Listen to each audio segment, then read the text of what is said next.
What's up, everybody? I hope you're doing well. Welcome to the extended cut, minimally edited podcast version of this video, which is basically the video that I record for the shortened official version with just a whole bunch of extra who knows what that I sprinkle in here. I have a feeling I'll have a bunch of things sprinkled in today's video because I feel pretty strongly about this. But to kick things off, today we're going to talk about what, in my opinion, is the biggest mistake that most therapists make in their marketing materials, and that is to show up inauthentically. Now, I'm quite sure I've made iterations of this video before, whether I labeled it, self-doubt or imposter syndrome, whatever you want to call it. It seems worth reiterating again in this video because one, it's so pervasive that I think it just can't be overstated.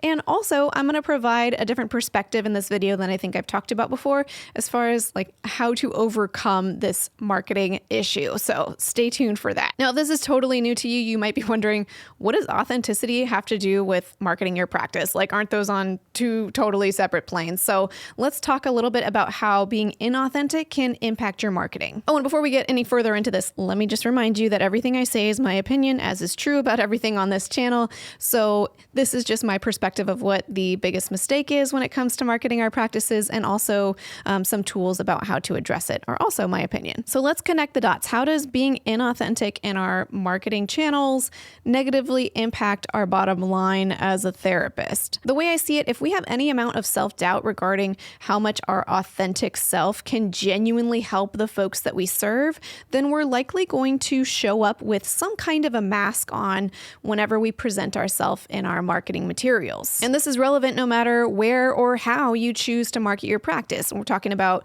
things like choosing a specialty, to how you show up online, to how you network yourself with other therapists, to even things like how you dress and what your appearance looks like. So whatever you want to call this thing, self-doubt, imposter syndrome, being inauthentic, this is just a natural part of being human. We all go through it, especially when we're trying to put ourselves out there and say hey, you probably want to hire me for something. But if we can move through that self-doubt and present who we really are in our marketing materials, then not only will that allow folks to really see who we are and feel drawn to us, but it's also already an avenue for folks to see us model what it is that we're hoping to help folks do through therapy, to let their authentic true selves lead their lives. So in other words, if we're showing up in our marketing materials with a mask on and trying to make ourselves look better than we think we look on our own, then that's just modeling for clients that we're going to expect them to wear a mask in their lives as well. When,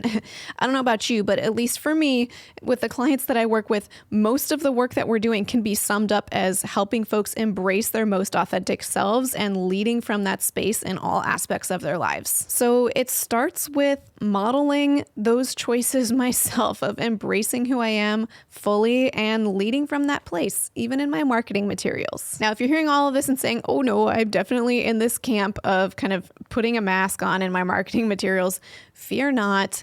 It seems so universal. I mean, just the imposter syndrome thing is kind of a just universal human experience in general, but also amongst therapists and how we show up in our marketing materials.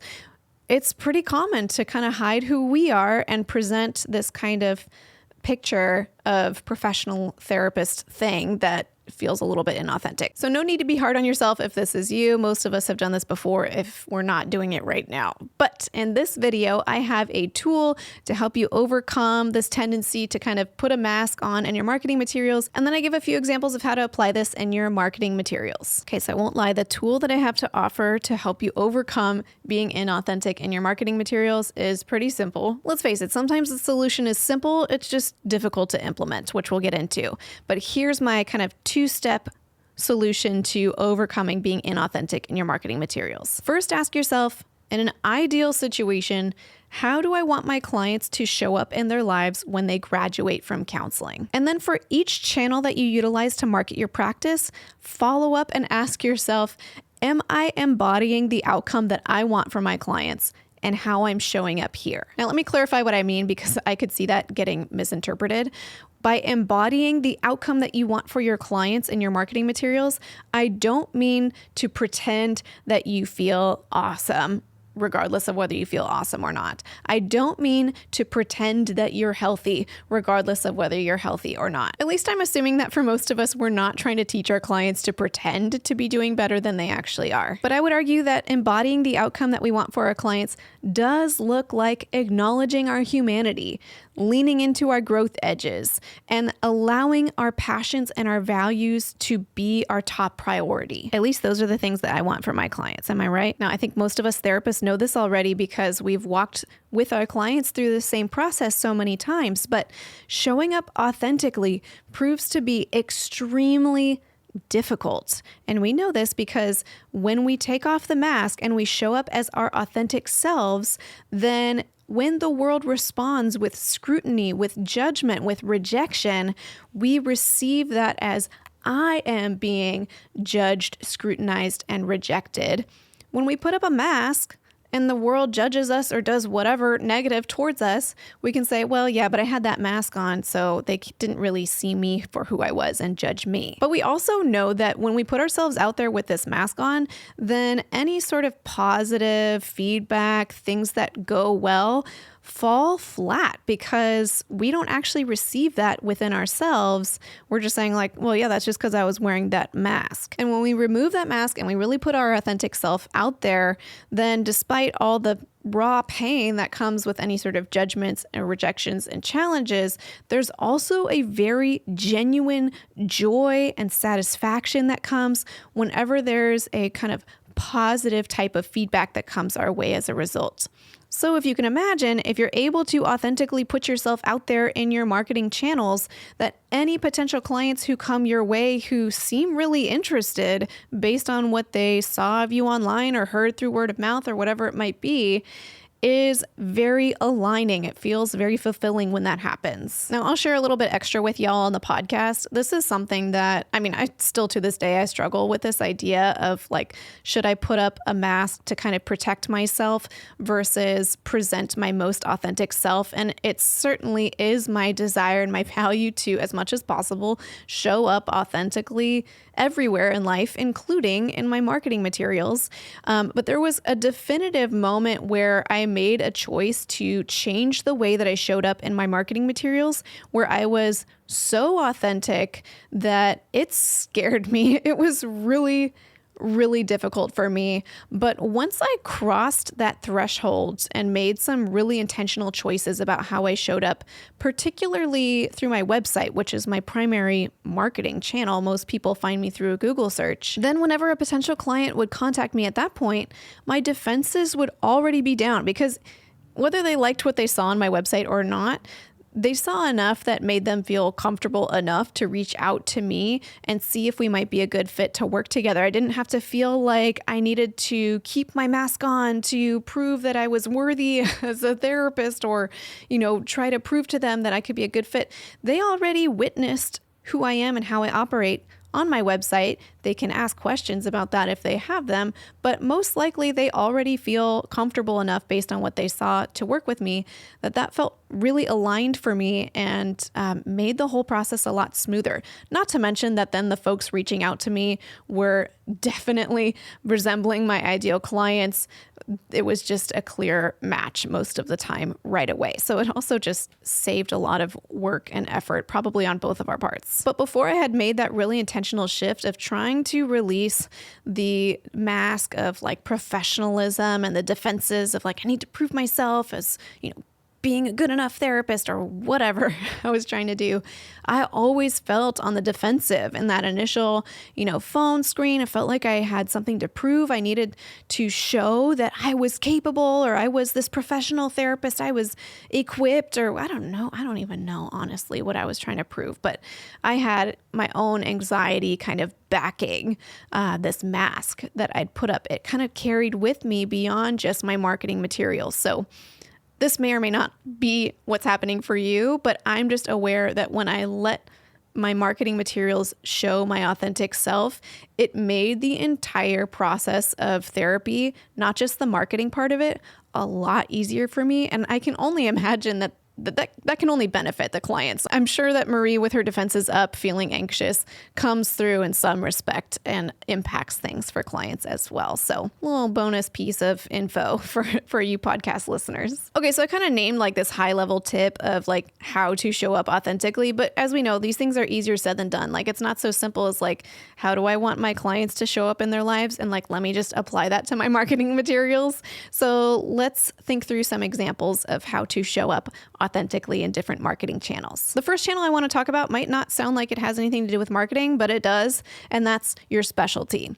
Now, if you genuinely feel like you don't know what your specialty is, or you're still sorting through that, that is 100% absolutely okay. But I'll say, more often than not, when I speak to a therapist who tells me I don't have a specialty or I don't know what my specialty is yet, as we dig into it in a conversation, we come to find out that they definitely have a desired specialty, but they don't feel like they're the right person to lean into that specialty, or that specialty isn't worthy for some reason. When we carry self-doubt, it's really easy to write off a desired specialty. We could say, I'm too young, or, I want to specialize in working with kids, but I can't because I don't have kids of my own, or, you name it. I want to work with this specific kind of population, and no one would really want to work with me for help with that.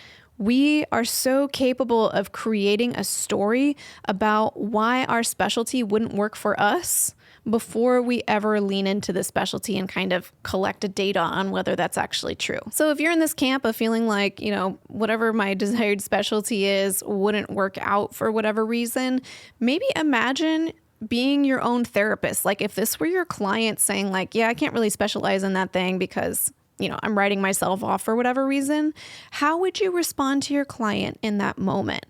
I think for most of us, we would have compassion and we would get curious. We might say something like, oh, that's really interesting that you seem to think that it wouldn't work out for you to specialize in that. I wonder why that is. And I imagine for a lot of us, we might eventually encourage our clients to do like a reality check to say, okay, well, is this worth testing out?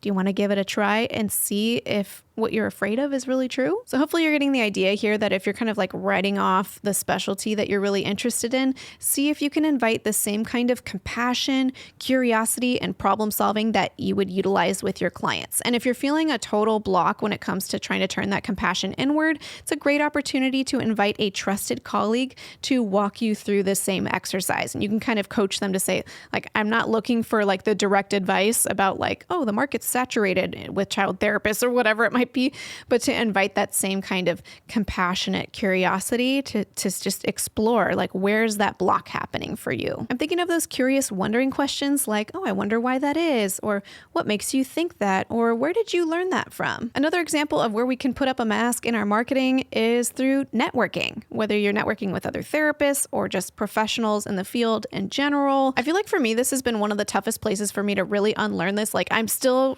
very actively working on unlearning this in professional contexts. Like, that mask of professionalism just like comes up by default. Like, oh, I need to talk like a therapist now. I need to dress like a therapist. I need to, I don't know, talk about academic things or credentials, or I don't know.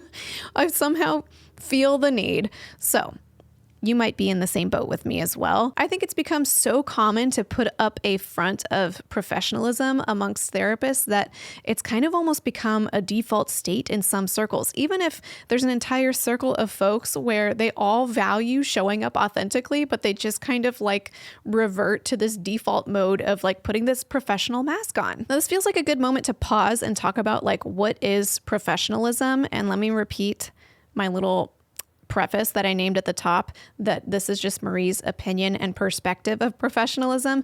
But I used to always see professionalism as like doing the best I could to embody this kind of picture of what a professional therapist looks like in our case. So what does a therapist wear? What language does a therapist use? What sorts of things do they emphasize are important to them, and like trying to pretend to be basically someone that I'm not, even though I am a therapist. But it's this kind of picture of a therapist that I came up with, rather than like, how does Marie show up as a therapist? So over time, I've come to redefine professionalism as how to lean into the best version of myself as a professional. So that means like, when I talk as a therapist, I need to still sound like Marie, even though maybe I'm not using all the same casual language that I might be using, say, at home with my husband or out with my friends. We could say that about a lot of things too. We could say that about how we dress, how we talk about our interests, how we talk about our personal experiences. There's a way to still be yourself and bring the best version of yourself to the work that you're doing without it feeling like the only way to be professional is to sort of mimic this mold of professionalism. I'm essentially doing the same thing as a therapist as I do with these videos in Private Practice Skills and this podcast. Hello, thank you for listening. I may not always be feeling like, rah-rah, super cheery, but like part of my brand here in these videos is to be encouraging, and it aligns with my values to offer encouragement, compassion, curiosity, to hopefully lift people up in some form, whatever that looks like on a particular day. And even if I'm not feeling super encouraged or peppy or, lifted up myself on a particular day, I can still access that value of mine and bring that best version of myself, hopefully, to make a video like this one. Just like we do when we show up with our clients, even if we're having a bad day, we can still be professional, but it doesn't have to mean that we're pretending to be somebody else. So maybe I can have a whole video just on this because I could trail off. I'd be curious what other people think about what it means to be professional because, probably there's a whole gamut of opinions on this. So podcast folks, you're hearing like the kind of free association of thoughts in my mind as I'm recording this. Like, what is professionalism? What does it mean to be professional? So I, of course, cannot be the holder of the answer, but that might be an interesting question to chew on yourself as well. And maybe I'll pick up on that one another day. So back to how this applies to networking. I will say if you show up as yourself in networking contexts, there will be some people who are put off by it because maybe they hold their own idea of what it means to be professional for themselves, and then they're projecting that same expectation on you. So we can't hold that against them. But there will be people who share the value with you of showing up authentically. And when they see that in you, they're going to jive with you. And it will be a lot easier for you to find those like-minded people who you could be friends with, you could be colleagues, you could have a professional relationship with, and yes, who will refer clients to you if you show up authentically. So feel free to chew on what it looks like to still show up as yourself as a professional, and maybe you can just deconstruct even what does it mean to be a professional? Because honestly, I don't really know what I'm saying when I use that word. What does it mean? I don't know. Another example of where we might want to try showing up authentically in our marketing materials is with our online presence. So maybe you have an online directory presence, or you have a website, or maybe you're on social media. Wherever you are online, think about what it looks like to be authentic in those spaces.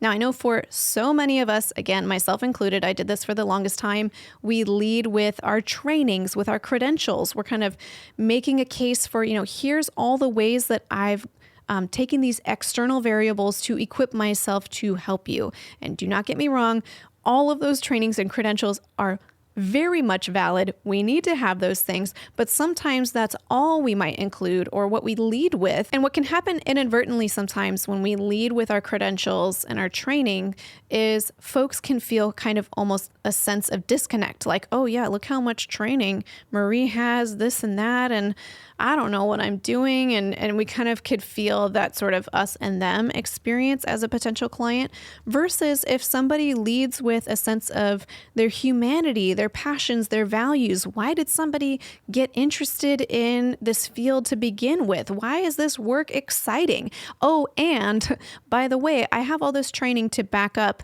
what I'm excited about so that, I'm equipped to support you. But if we start by leading with our humanity, which sometimes looks like some appropriate level of self-disclosure of, why we're excited about doing the kind of work that we do, or what is important to us about the work that we do, that's going to really help potential clients connect with us on a human level, not feel otherized. They'll feel a sense of connection and empathy. And then, you can talk about your trainings after that so that it can kind of just bolster a sense of trust that you can help them. And this is something that will come up not only in like what sorts of things you talk about, what you lead with in your marketing materials online, but also, again, what kind of language you use. Think about whether you're using kind of psychology jargon that could potentially inadvertently feel a bit otherizing.